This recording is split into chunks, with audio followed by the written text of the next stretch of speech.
So, you've done the hard part. You've built an incredible app, and now you are ready, so ready to get it out into the world. But getting it onto the Apple App Store, that can feel like a total maze. Well, today we're going to demystify that entire process.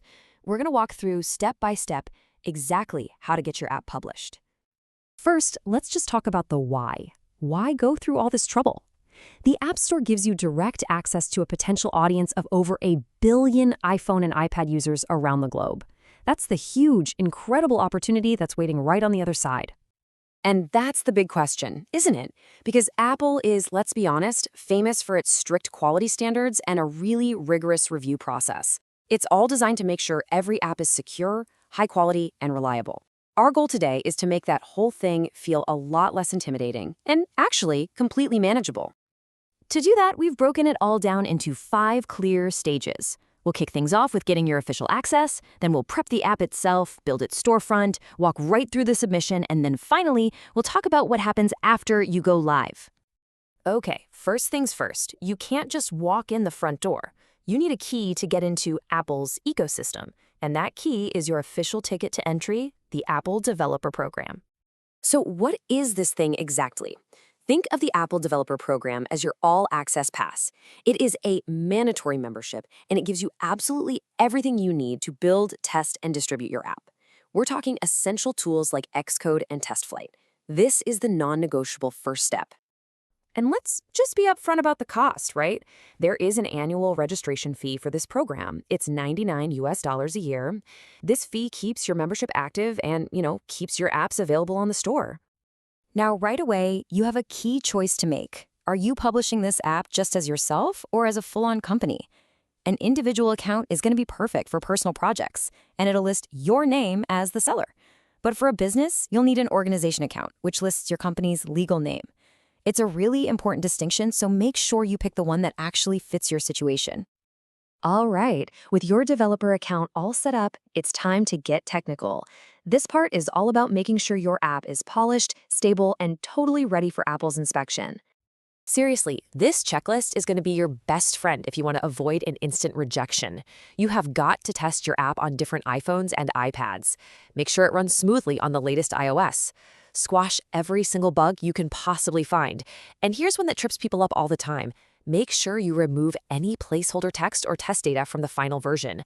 A polished app is a passable app. Okay, I know this part sounds complicated, but it's really all about security and identity. Every single app needs to be digitally signed. You'll do this in 3 steps right inside your developer account. First, generate a distribution certificate to prove it's really you. Second, create a unique bundle ID. It's kind of like a fingerprint for your app. And then third, you'll configure a provisioning profile that ties it all together. With all the technical prep done, it is time to switch hats and think like a marketer. Your App Store listing is the very first impression you get to make on potential users. It's your digital storefront, and it absolutely needs to be compelling. These are the key pieces of that storefront, and trust me, each one has specific rules. Your app's name has to be unique and short. Your icon needs to be high resolution. Your screenshots should be captivating. Show off the best parts of your app. Getting these right is the foundation of what's called App Store Optimization, or ASO. It's how users will actually find you.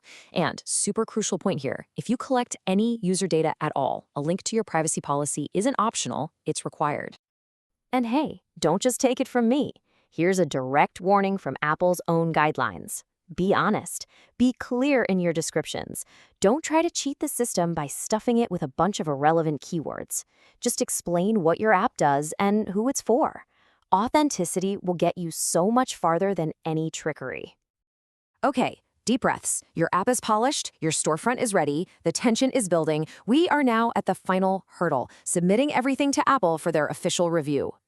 So here's how it all goes down. You'll use a tool like Xcode to upload your final app build. Then, you'll jump into a site called App Store Connect, where you'll fill out a pretty detailed submission form. Things like your app's category and age rating. Once everything is complete, you hit that big blue Submit for Review button, and the waiting game begins. So, how long do you have to wait? Well, typically, Apple's review process takes somewhere between 1 and 3 business days. Sometimes that's faster, sometimes for really complex apps a little longer. But this is a really good time frame to set your expectations. Ah, yes, the question that keeps developers up at night. But listen, a rejection is not the end of the world. In fact, it's a super common part of the process. The key is just to understand why it happened and how you can respond. And here they are, the most common culprits. Notice a pattern? A lot of these are things we've already talked about: bugs, incomplete information, privacy issues, or an app that just doesn't offer unique value. The good news is Apple will tell you exactly what to fix. So you just address their feedback, upload a new build, and resubmit. Congratulations! Your app got approved. It's live on the App Store. But hitting publish is not the finish line. Nope. In a lot of ways, your journey is really just getting started.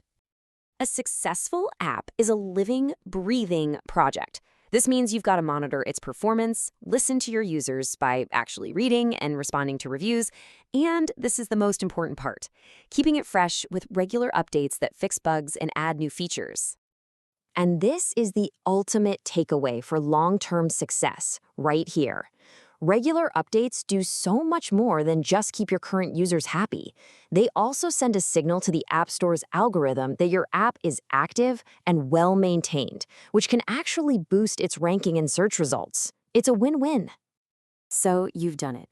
You've navigated the whole process, from just an idea all the way to a live app in the hands of users across the world. You've basically mastered the system. So the only question left to ask is, what incredible thing are you going to build next?